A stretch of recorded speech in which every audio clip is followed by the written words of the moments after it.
કમસે કમ એટલો તો સમય માનવ માત્ર પાસે હોય. પણ લગભગ આપણે કોઈ માણસને મળીએ તો એમ કહે કે ભાઈ રોજ ભગવાનના મંદિર દર્શન કરવા જવું, જો કે ક્યાં સમય મળે છે. 9 દિનમાં ભગવાનની કથાનું આયોજન થયું, ભાઈ કથામાં આવું અરે ક્યાં સમય મળે છે. રોજ ધર્મ પુરાણનો પાઠ કરવો જોઈએ, ક્યાં સમય મળે છે. વર્તમાન યુગના માનવ પાસે અનેક પ્રકારની પ્રવૃત્તિ કરવાના સમય છે, પણ આત્મકલ્યાણ માટે ભાગ્યે જ કોઈ માણસો સમય નિકાલે છે. ધન્ય તો તે છે નિત્ય રોજ ધર્મશાસ્ત્રનો પાઠ કરે છે. અને કોઈ પણ ધર્મ પુરાણનું પારણ કરવું તે ઋષિ યજ્ઞ છે. આપણા પૂર્વજો, આપણા મહાત્માઓ જે આપણા માટે ધર્મશાસ્ત્રોની રચના કરી છે, તેનો પાઠ કરવો, તેનું પારણ કરવું, તેમનું વાંચન કરવું, તેને સાંભળવું એ મહાન યજ્ઞ છે. તેને ઋષિ યજ્ઞ કહ્યો છે. ઘરનું નાનકડું મંદિર હોય ને તેની પૂજા કરી તેને દેવ યજ્ઞ કહેવાય છે. ધર્મશાસ્ત્રનો પાઠ કરી તેને ઋષિ યજ્ઞ કહેવાય છે. આંગણે કોઈ આવે ને આવકાર આપે તેને ગૃહ યજ્ઞ કહેવાય છે. માતા પિતાની સેવા કરી તેને પિતૃયજ્ઞ કહેવાય.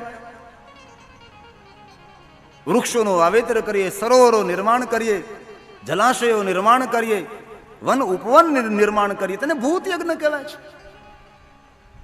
આ પંચ યજ્ઞો શ્રેષ્ઠ છે. તો ધન્ય તો તે છે કે રોજ નિત્ય શિવ મહાપુરાણ અથવા અન્ય પુરાણનો પાઠ કરે, પારણ કરે છે. આમાંથી પણ ઘણા એવા ભાઈઓ બહેનો વડીલો હોઈ શકે છે કે રોજ નિત્ય પુરાણનો પાઠ કરતા હોય છે. એવું નથી કહેવામાં આવતું કે આપ શિવ પુરાણનો જ પાઠ કરો, કરો તો બહુ સારું. પણ તમને જે ધર્મ પુરાણો પર પ્રેમ છે, તમને જે ધર્મ પુરાણો પર પ્રીતિ છે, તેનો નિત્ય પાઠ કરો, તેનું પારણ કરો. ભલે ધર્મ પુરાણ સમજમાં ન આવે તો સારા પુસ્તકોનું રોજ વાંચન કરવું. આજને માટે, રોજને માટે, આજને માટે, આવતીકાલને માટે આપણો કોઈ શ્રેષ્ઠ મિત્ર હોય તો સારું પુસ્તક છે, શ્રેષ્ઠ પુસ્તક છે. સારું વાંચન કરવું. પુસ્તક આપણા મસ્તકને મજબૂત બનાવે છે. સારા પુસ્તકની વાત જો મસ્તકમાં ઉતરી જાય તો જીવનમાં મસ્તી આવી જાય, બાકી તો ન ઉતરે તો જીવન પસ્તી જેવું બની જાય છે. જે માણસને સારું વાંચન કરવાનો શોખ હોય એ માણસ રોજ સુખી રહી શકે છે. કોઈ પણ સારું પુસ્તક જયારે આપણે વાંચન કરતા હોય ત્યારે કેટલા ઓતપ્રોત થઈ જાય, એકમેક થઈ જાય. આપણે બેઠા છીએ, ક્યાં બેઠા એનો ખ્યાલ પણ નથી રહેતો, તેટલા વાંચવામાં આપણે ઓતપ્રોત થતા, એકમેક થતા હોય છે. જેના હાથમાં સારું પુસ્તક છે તે માણસ બાગ બગીચામાં જીવે છે. તે જીવનરૂપી અનર્થોની આગમાંથી મુક્ત બને છે. કોઈ પણ મહાપુરુષોનું સાનિધ્ય શ્રેષ્ઠ પુસ્તકનું વાંચન એની નિકટતાનો અનુભવ કરાવે છે. તેથી મારા યુવાન ભાઈઓ બહેનોને એક હૃદયપૂર્વકની પ્રાર્થના તો ખરી છે કે જેટલો સમય મળે તેટલો સમય સારું વાંચવું, સારું જોવું, સારું વિચારવું, સારું બોલવું એ માણસને શ્રેષ્ઠ બનાવે છે.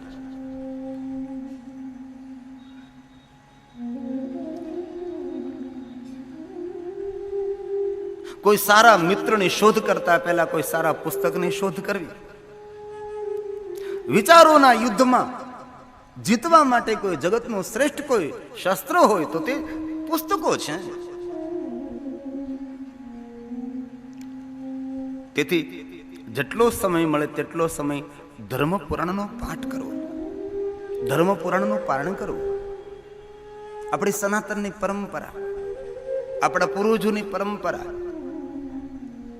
ભારત દેશના ઋષિઓનું મૂલ્ય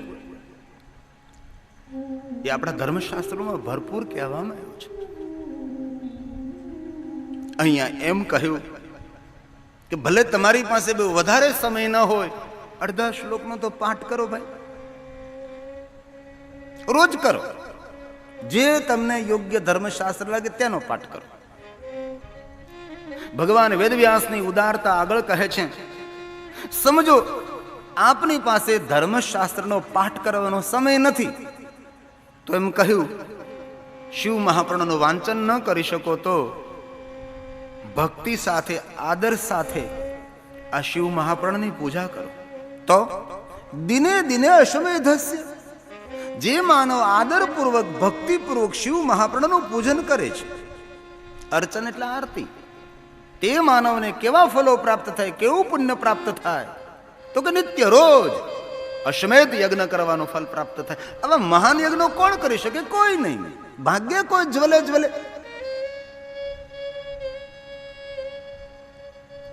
નિત્ય રોજ હર દિન જો પાઠ પારણ થઈ શકે બહુ જ ભાગ્યવાન. ન થઈ શકે તો પુરાણની પૂજા કરું. ભક્તિ અર્ચને સદા દિને દિને અશ્વમેધસ્ય. આગળ એમ કહ્યું કે ભલે આપણી પાસે ધર્મ પુરાણનું પૂજન કરવાનો સમય નથી, તો ભગવાન વેદવ્યાસની બહુ મોટી ઉદારતા છે.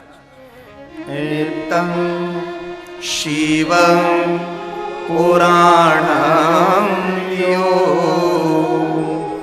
નમસ્કુર્યાદ દૂરતઃ સર્વ દેવાર્ચનમ ફલં ચ પ્રાપ્નોતિ ન સંશયા, प्राप्नोति न संशय. इसमें कोई संशय नहीं. नमस्कुर्या दूरतः, दूरથી કોઈ પ્રણામ કરે શિવ મહાપુરાણ ને. સર્વદેવાર્ચનમ ફલમ ચ, ભુવનના સર્વ દેવતાઓની પૂજા અર્ચન કરવાનું ફળ શિવ પુરાણને પ્રણામ કરવા માત્રથી પ્રાપ્ત થાય. પ્રાપ્નોતિ ન, इसमें કોઈ સંશય નહીં. આગળ તો ભગવાને તેમ કહ્યું કે જે કોઈ માનવ રોજ નિત્ય હરનિશ દિવસો રાત્રિ શિવ મહાપ્રણનું ગાયન કરે છે, એ માનવની આજ્ઞાનું પાલન કરવા માટે દેવતાઓ સાથે ઇન્દ્ર ઉભા રહે. શા માટે? તો કે તેમની સેવા કરવાનો અવસર મળે. કોઈ ભી માનવ, કોઈ ભી જાતિનો, કોઈ ભી જ્ઞાતિનો, કોઈ ભી વર્ણનો, આમાં કોઈ વર્ણબંધન નથી. કોઈ પણ માનવ શિવ મહાપ્રણનો જે નિત્ય પાઠ કરે છે, દિવસ રાત્રિ શિવ મહાપ્રણનું ગીત ગાય છે, તેમની સેવા કરવા માટે, તેમને આજ્ઞાનું પાલન કરવા માટે. ઇન્દ્ર એકલા નહીં, દેવતાઓ સાથે ઇન્દ્ર ઉભા રહે છે કે મને સેવા કરવાનો અવસર મળે. ભગવાન વેદ વ્યાસ બોલે છે, એતં શિવ પુરાણમ હે ગાયન્તે યો અહર્નિશમ આજ્ઞાં તસ્ય પ્રતિક્ષેણં દેવા ઇન્દ્ર પુરોગમઃ. દેવા ઇન્દ્ર પુરોગમઃ. દેવતાઓ સાથે ઇન્દ્ર પ્રતીક્ષા કરે છે કે મને આ માનવની સેવા કરવાનો અવસર પ્રાપ્ત થાય. અંતે ભગવાન વેદવ્યાસે તેમ કહ્યું કે કોઈ પણ માનવ જીવનમાં એકવાર 7 સંહિતાઓ સાથે પૂર્ણ શિવ મહાપ્રણનો પાઠ કરે, પારણ કરે છે, તેના માટે કહ્યું સજીવન મુક્ત ઉચ્ચતે. તે માનવ જીવિત હોવા છતાં પણ તેને મુક્ત સમજો. મુક્તિ માટે કોઈ ફાફા મારવાની જરૂર નથી. મુક્તિ માટે કોઈ યુક્તિ કરવાની જરૂર નથી. એકવાર પ્રથમ શ્લોક થી લઈને અંતિમ શ્લોક સુધી પાઠ કરે, પારણ કરે. ભલે સંસ્કૃત ના આવડે તો આપણે જે માતૃભાષા હોય તેમાં એક જ વાર પૂર્ણ શિવ મહાપુરાણ નો પાઠ કરવામાં આવે, પારણ કરવામાં આવે, એ માણસ જીવિત છે પણ તેને મુક્ત સમજો. આવું ભગવાન બોલ્યા છે. એતં શિવ પુરાણં સપ્ત સહિત માદરા. આદરપૂર્વક, માનપૂર્વક, સન્માનપૂર્વક પરિપૂર્ણ પઠેદ્યસ્તુ સજીવન મુક્ત ઉચ્યતે. સજીવન મુક્ત ઉચ્યતે. તે માનવ મુક્ત છે, આદરપૂર્વક. અને કોઈ પણ ધર્મ પુરાણનો પાઠ કરો ને આદર સાથે ને ભક્તિ સાથે કરો. કોઈ સારી જગ્યાએ બેસીને પવિત્ર સ્થાન પર પવિત્ર બનીને, કોઈ પણ ધર્મ પુરાણ હોય કે સારું પુસ્તક હોય તેનું જ્યારે વાંચન કરો ને ત્યારે એક વસ્તુ બહુ યાદ રાખવી. આપ વાંચન કરતા હો ને કોઈ વચ્ચે કોઈ માણસ આવે અથવા વચ્ચે કોઈ કામ આવે તો માન સન્માન પૂર્વક તેને છોડવું. ઘણા માણસોને ઉલટું છોડવાની આદત હોય. આમ કરતા એમ આપણે વાંચન કરતા હોય અને કોઈ વચ્ચે આવી ગયું તો આપણે શું કરીએ? આમ છોડી દઈએ. એ પુસ્તકનું અપમાન છે. લગભગ ભણતા વિદ્યાર્થીઓને પણ આવી આદત હોય, ઊંધું છોડી દે. આમ એ પુસ્તકોનું અપમાન કહેવાય છે. બીજી વાત, કોઈ પણ સારું પુસ્તક હોય જ્યાં તમે વાંચન કરતા કરતા પહોંચો ત્યાં કોઈ વસ્તુ રાખો. આપ ત્યાં છોડી દો, ત્યાં મૂકી દો. આવી રીતે છે આમ પન્નું મૂકો ભાઈ. પણ ઘણા માણસને આદત હોય કે આ પન્નું વાળી દે છે. એ પન્નું વાળો એટલે શું થાય તો કે પુસ્તકની આયુ કમ ઓછી થાય. જ્યાં તમે ઘડી પાડી ત્યાંથી તૂટવાનું છે. આજને માટે, રોજને માટે, સદાયને માટે વધારે વધારે જીવી શકે એવી કોઈ શ્રેષ્ઠ ઇમારત હોય તો એ પુસ્તક છે. તેથી શ્રેષ્ઠ માણસો સારા પુસ્તકોને બહુ પ્રેમ કરતા હોય છે.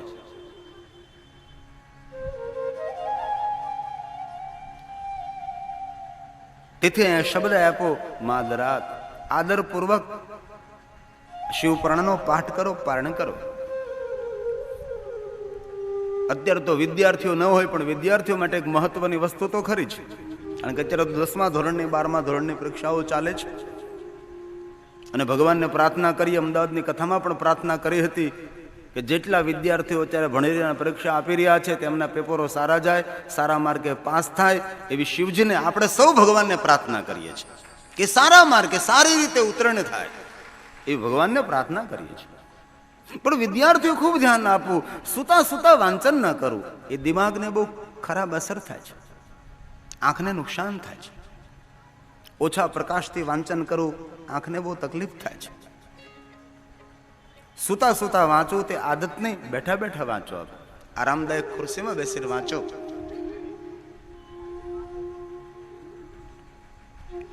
ભગવાન કહે છે કે જે કોઈ માનવ ભાવ અને આદરપૂર્વક શિવ મહાપુરાણનો પાઠ કરે, પારણ કરે છે તેનું જે ફલ મળે છે, ફલનું વર્ણન હું મારા શબ્દો દ્વારા કેવી રીતે કરી શકું છું?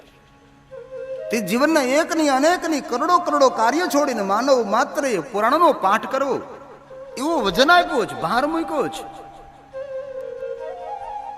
અંતે એમ કહ્યું શિવ મહાપુરાણ કથાનું જે શ્રવણ કરે છે તે માનવ દર્શનીય છે, તે માનવ વંદન કરવાને યોગ્ય છે, એ તીર્થનું પ્રતીક છે. આવી રીતે ભગવાન મહાદેવની કથા સાંભળવાનો મહિમા કહી અને હવે શિવ મહાપુરાણ કથાનો પ્રારંભ ભગવાન વેદ વ્યાસ કરે છે. તે પહેલા ભગવાન મહાદેવને પ્રણામ કરે છે, ભવાનીને પ્રણામ કરી ભગવાન ગણેશને પ્રણામ કરે છે. ત્રિદેવતાઓની વંદના પ્રધાન શિવ પુરાણમાં કરી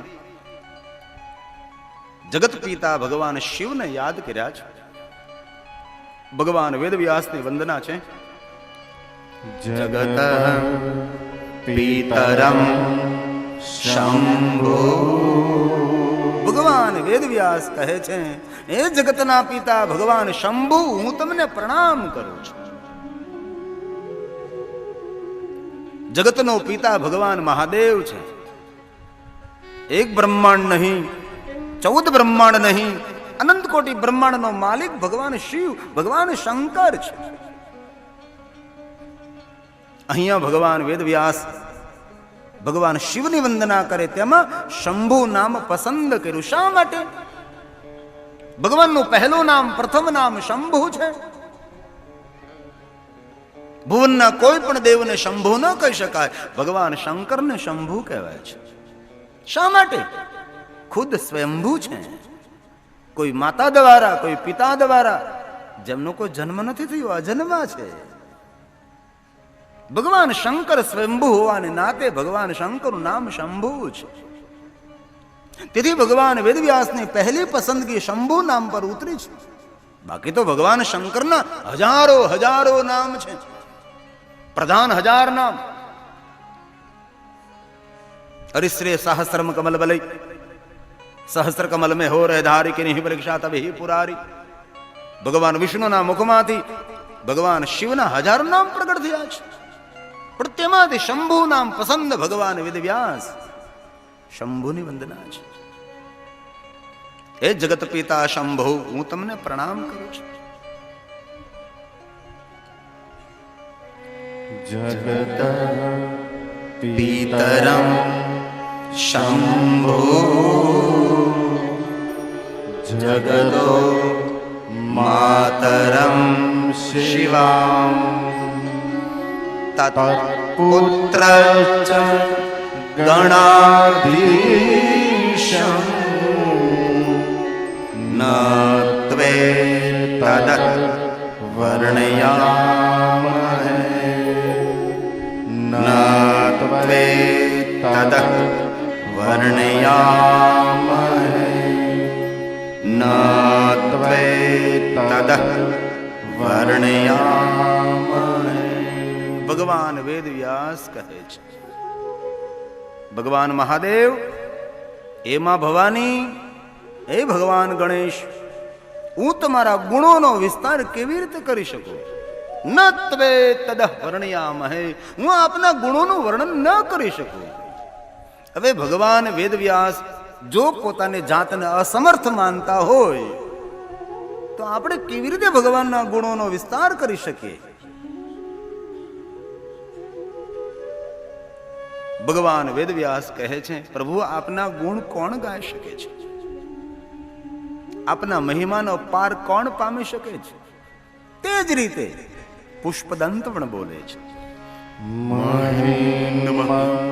પારમ તે. હે પરમાત્મા, આપના મહિમાનો પાર કોણ પામે? દિશાથી પર, દેશથી પર, કાળથી પર, બુદ્ધિથી પર, મતિથી પર, શબ્દથી પર. જે વસ્તુ દેશ સાથે, કાળ સાથે, દિશા સાથે જોડાયેલી હોય તે વસ્તુને સમજી શકાય, સમજાવી શકાય. દિશા, દેશ અને કાળથી જે વસ્તુ પાર છે, શબ્દથી પર છે. પરમાત્મા જે વસ્તુનો મહિમા શબ્દ સાથે જોડાયેલો હોય તેને સમજી શકાય, સમજાવી શકાય. પણ હે પરમાત્મા, આપ તો સર્વ વસ્તુથી પાર, આપનો મહિમા પણ પાર. કેવી રીતે સમજાવું? કેવી રીતે હું સમજું? પુષ્પદંત ભગવાનને કહે છે, પરમાત્મા, તમારા મહિમાનો વિસ્તાર કોણ કરી શકે? મહિમા પારમ તે પરમ વિદુષો યાદ્ય સદૃશી સ્તુતિર બ્રહ્માદિના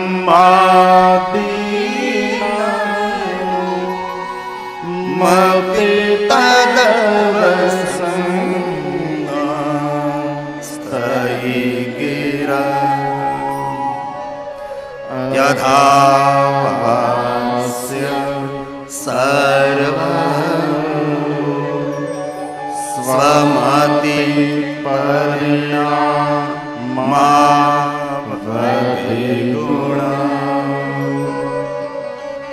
મમાપેશસ્તોત્રે